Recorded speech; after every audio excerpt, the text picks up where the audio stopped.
395. Abominations. Chalcedon Report number 379, February 1997. I no sooner learned to read than I began reading the Bible. It was, for me, a wonderful adventure into realms of amazing stories, awe-inspiring laws, and new words. One new word that especially caught my attention was abomination. I once counted the various forms of the word used in the Bible, close to 200. The word told me that God wants us to regard certain things with a holy dread. These included idolatry, lawlessness, unclean foods, moral irresponsibility, and more. In some instances, as in Ezekiel chapter 7 verses 3 following, God declares that the corrupt life of the nation is an abomination to him, and he will bring judgment on the whole people because they have become a people without shame. A people without shame are a disgraced people who find virtue in their shame. A people without shame are blinded by their sin. When I was young, the word shameless was commonly used to describe people who flaunted their sin as though it were a virtue. It describes much of our culture now, and too many people.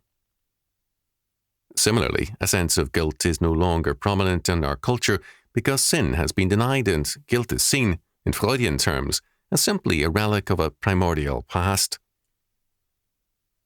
Guilt and shame have been replaced by self-esteem, a highly prized late 20th century virtue.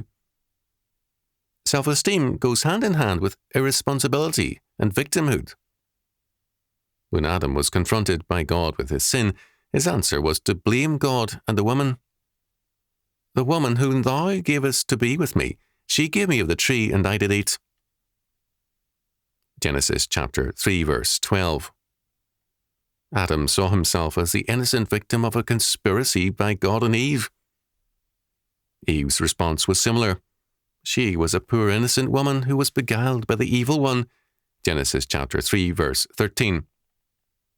Self-esteem goes hand in hand with irresponsibility because it presupposes man's natural goodness.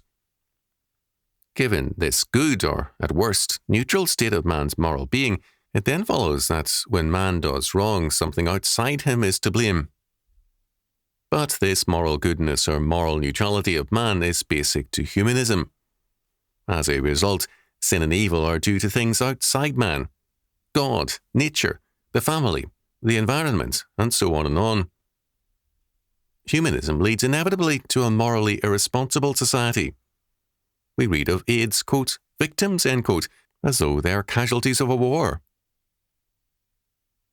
The word abomination tells us that God requires us to view certain things with a holy dread because they destroy the moral fabric of men and society. But the word abomination has become almost obsolete outside the Bible, and the holy dread of offending God is all but gone. People who claim to be Christians can disagree casually with what God has said on a variety of things, as though the Bible is only ratified and valid when a man agrees with it. This too is an abomination. We need to take stock of ourselves. If what God called an abomination is a matter of indifference to us, something is seriously wrong with us, not with God nor the Bible. Are we making of ourselves an abomination in God's sight?